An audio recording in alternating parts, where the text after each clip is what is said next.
स्वागत है आपकी इस वीडियो में। और आज हम बात करने वाले हैं एसओएचसी इंजन के बारे में और डीओएचसी इंजन के बारे में। आप जब भी अपने कोई बाइक लेने गए होंगे या फिर अगर आप वैसे अगर कार बाइक के इंजन के स्पेसिफिकेशंस के बारे में अगर आपने देखा होगा तो वहाँ पे ज़रूर लिखा होगा कि इसका जो इंजन है वो एसओएचसी इंजन है या फिर डीओएचसी इंजन है। तो आज उसी के बारे में बात करने वाले हैं। तो उससे पहले मैं आपको बता देता हूँ, देखो इसकी वर्किंग के बारे में मैंने वीडियो बना रखी है कि इंजन कैसे काम करते हैं। तो उसमें मैंने बताया था कि जो भी कार का सिलेंडर होता है या बाइक का आप सिलेंडर लेके चलिए, बाइक का जो सिलेंडर होता है उनके ऊपर जो है वहां पे इनटेक और जो है एग्जॉस्ट वॉल्व्स लगे होते हैं। जैसे मान लो ये एक सिलेंडर है, मैंने यही इसी के थ्रू आपको डेमोन्स्ट्रेट किया था। ये एक सिलेंडर है, इसमें जो पिस्टन होता है यहाँ पे अंदर पिस्टन है, इनके ऊपर है ना दो वॉल्व्स होते हैं। एक इनटेक जहां से जो है एयर और फ्यूल का मिक्सचर अंदर आता है, और दूसरी तरफ होता है जो एग्जॉस्ट होता है, जहां पे से जो रेसिड्यू गैस बर्न होने के बाद जो बचती हैं वो सारी जो है एग्जॉस्ट के थ्रू बाहर निकलती है। तो अब इन दोनों में कैसे जब मतलब ये वॉल्व जो होते हैं, आपको ये आपने कभी सोचा है कि मतलब इनकी वर्किंग कैसे होती है? कैसे इनटेक वॉल्व को पता लगता है कि इस टाइम पर उनको किस क्वांटिटी में कब तक इनको खुले रहना है और कब तक जो है इसमें अंदर जो है एयर और फ्यूल का मिक्सचर आने देना है और कब बंद होना है, या फिर कब जो है जो एग्जॉस्ट वॉल्व है उसको खुलना है और कब कितनी देर तक उसे खुले रहने देना है और फिर कब उसे बंद होना है? तो ये आपने कभी सोचा है? ये ऑटोमेटिक तो होगा नहीं, ये किसी चीज से रिलेटेड होता है। इसकी भी एक टाइमिंग होती है। तो उसी के बारे में आज हम बात करने वाले हैं। अब जैसे कि ये जो है वॉल्व्स अगर ये सही टाइम पे खुलेंगे, बंद नहीं होंगे, तो आपकी कार या तो स्टार्ट नहीं होगी या फिर जो है वो आपका अगर नॉर्मली उसकी चलती चलती अगर टाइमिंग खराब हो गई या कुछ हो गया तो फिर जो है वो इंजन पर एक बहुत बुरा इफेक्ट डाल सकती है, आपके इंजन को एक बहुत बड़ा एक डैमेज दे सकती है। तो यहाँ बात सीधी आती है डीओएचसी और एसओएचसी इंजन की जो है डिफरेंशिएशन की। जो है SOHC stands for single overhead camshaft और डीओएचसी वहीं स्टैंड करता है ड्यूअल ओवरहेड कैमशाफ्ट। मतलब तो आप समझ ही गए होंगे इंग्लिश से कि क्या होता है। जो इनके हेड होते हैं उन पे ऊपर एक कैमशाफ्ट होती है जो इन वॉल्व की ओपनिंग और क्लोजिंग, एग्जॉस्ट वॉल्व और जो आपका इनटेक वॉल्व है, उन दोनों की जो वर्किंग है उनको कंट्रोल करता है। तो ड्यूअल में क्या होता है कि वहां पर दो कैमशाफ्ट होती हैं और सिंगल में क्या होता है कि वहां पर एक सिंगल कैमशाफ्ट होती है जो इनको कंट्रोल करती है। एक सिंगल कैमशाफ्ट एसओएचसी में सिंगल कैमशाफ्ट होती है जो ओपनिंग और क्लोजिंग दोनों को कंट्रोल करती है। और जो है वो वॉल्व्स, मान लो ये है यहाँ पर एक इनटेक वॉल्व है और यहाँ पे एग्जॉस्ट वॉल्व है, तो सिंगल एसओएचसी इंजन में क्या होगा, जो कैमशाफ्ट होगी वो इन दोनों के बीच में यहाँ बैठती है और वो इन दोनों को कंट्रोल करेगी।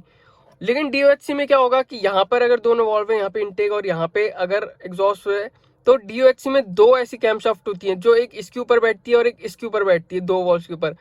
एक जो जो मतलब जैसे यहाँ पर जो इनटेक के ऊपर बैठेगी वो सिर्फ इनटेक, अगर जैसे मल्टीपल सिलेंडर्स हैं तो वो सिर्फ इनटेक को ऐसे पूरी सिंगल लाइन में इनटेक वॉल्व्स को ही कंट्रोल करेगी। और अगर जो दूसरी जो वहां पर है एग्जॉस्ट वॉल्व के ऊपर, वो सारी एग्जॉस्ट वॉल्व को ही जो है कंट्रोल करेगी।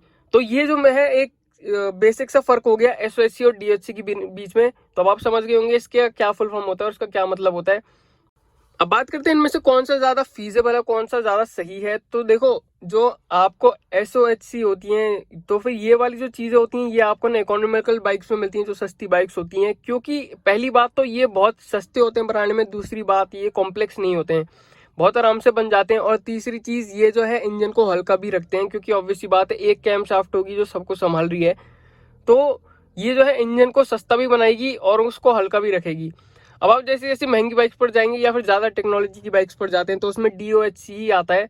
उसका ये बात होती है क्योंकि वो परफॉर्मेंस अच्छी देते हैं, और मतलब वो जो चीज़ है, जो इनकी टाइमिंग्स होती है इनटेक वॉल्व की और जो एग्जॉस्ट वॉल्व होती है, इन दोनों की जो टाइमिंग्स होती है वो आप सेपरेटली अच्छे से अपने कंट्रोल के हिसाब से उसे सेट कर सकते हैं। अब आप अगली चीज जो आप कह सकते हैं वो ये कह सकते हैं कि यहाँ पर जैसे सिलेंडर में मैंने आपको बताया कि यहाँ पे इनटेक वॉल्व है, यहाँ पे आपका एग्जॉस्ट वॉल्व है और बीच में कैमशाफ्ट लगी हुई है। तो इस केस में क्या होता है, स्पार्क प्लग्स की जगह नहीं होती, तो उसको साइड वाइड करके थोड़ा कैसे ना कैसे करके फिट किया जाता है। तो उस चीज में थोड़ी दिक्कत आती है। लेकिन डीओएचसी में आपको पता है कि जो है कैमशाफ्ट एक इधर और एक इधर लगी है, तो बीच में बहुत जगह होती है, तो वहां पर स्पार्क प्लग्स आराम से फिट हो जाते हैं।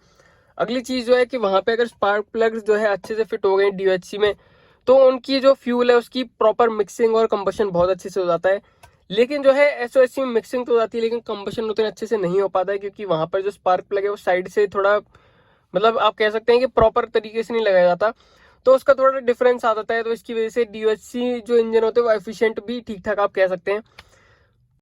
और उसके साथ साथ आप ये भी कह सकते हैं कि उसके साथ जो DOHC है उसमें फ्यूल, और मतलब यही एक रीज़न है कि उसमें फ्यूल अच्छे से बर्न होता है और यही सारी चीज़ें कंबशन अच्छे से होता है, तो इसकी वजह से उनमें परफॉर्मेंस भी अच्छी आती है। वहीं SOHC में जो है, जो रेसिड्यू गैसेज हैं वो ज़्यादा बच जाती हैं, मतलब फ्यूल उतने अच्छे से नहीं बर्न हो पाता, तो इसकी वजह से जो है उसमें उतनी परफॉर्मेंस नहीं आ पाती हैं। अच्छा, अब अगली बात जो हम कह सकते हैं कि क्या मतलब जैसे 4 वोल्व की आपने सुना होगा, कई लोगों को कहते हुए कि जो 4 वोल्व की बाइक है उसमें जो है DOHC ही लगता है, SOHC नहीं कर सकता, तो ऐसी बात नहीं है। SOHC जो इंजन होता है या फिर सिंगल ओवरहेड कैमशाफ्ट, वो जो है उसकी 4 वॉल्व्स को भी एक साथ संभाल सकती है। वो हर इंजन के जो इंजन मेकर है उसके ऊपर डिपेंड करता है कि वो कैसे इंजन बनाता है और कैसे कर सकता है उसकी ट्यूनिंग वगैरह, तो ऐसी कोई बात। इसको बेटर अंडरस्टैंड करने के लिए आप जो है अपनी कार के इंजन आपको कभी खुले या फिर आपकी जो कार का इंजन का है उसका वो हेड में अभी कभी काम हो, तो आप उसमें देख सकते हैं कि उसमें भी जो इंजन यूज होते हैं ना वो DOHC इंजन यूज होते हैं, जिसमें जो आपके सिलेंडर्स होते हैं उनके ऊपर 2 कैमशाफ्ट लगी होती हैं, एक जो है इनटेक के ऊपर और जो दूसरी लगी होती है वो लगी होती है एग्जॉस्ट वाल्व के ऊपर, तो वो सेपरेटली दोनों काम करते हैं। अब ये चीज जो कैमशाफ्ट होती है ना, जो ये चीज संभालती है, मान लो ये जो इनटेक और आउट का ये जो वॉल्व होते हैं वो कैमशाफ्ट संभालती है। कैमशाफ्ट को कौन संभालता है? कैमशाफ्ट को संभालता है जो टाइमिंग बेल्ट होती है आपकी कार की, वो उसको जो है उसकी टाइमिंग सेट होती है। अब ये भी एक चीज ये है, आप दिमाग में याद रखना कि कोई भी जो ये मतलब एरा गैरा इंसान ये कैसे भी कोई भी इसको नहीं सेट कर सकता। टाइमिंग बेल्ट को भी सेट करना आना चाहिए, अगर ये उल्टी सीधी सेट हो गई तो आपका कार का इंजन बेकार हो सकता है। तो उसको भी सेट करने की एक टेक्निक होती है, उसमें मार्क्स लगे होते हैं जिनको देख के ही इनको सेट किया जाता है। तो ये सारी चीज एक बहुत कॉम्प्लेक्स चीज है अगर देखा जाए तो। जो टाइमिंग बेल्ट है वो कैमशाफ्ट को संभाल रही है, कैमशाफ्ट जो है वॉल्व्स को संभाल रहे हैं, और वॉल्व्स जो है वो कार की इंजन की इनटेक और आउटटेक और एक तरीके से आप कह सकते हैं परफॉर्मेंस को संभालते हैं। तो ये सारी चीज इंटरडिपेंडेंट होती हैं। तो ये था एक वीडियो आपको बताने के लिए SOHC और SOHC और DOHC इंजन के बारे में। वीडियो देखने के लिए आपको धन्यवाद। मिलते हैं आपसे अगली वीडियो में, तब तक अपना ध्यान रखें, सुरक्षित रहें। Thank you so much.